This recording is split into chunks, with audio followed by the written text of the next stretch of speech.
you share the sentiment of Ronald when he says that 2026 will determine 2028. Ganito ka-crucial itong taon ito. Oh yes, second point na nag-agree ako kay Ronald. Totoo yun, no?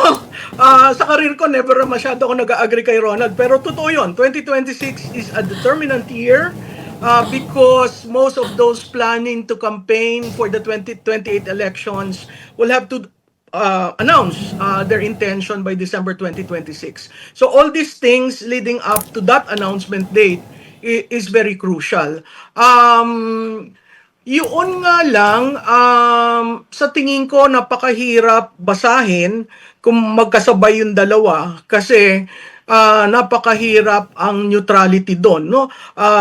Doon sa kay presidente may mga pino-float tungkol sa PhilHealth, sa PDIC, sa flood control, yung kay so that means total of 3 years. When you talk of 1.3 trillion, when you talk of the vice president, you're referring to the 650 million which was already ruled by the COA and guided by the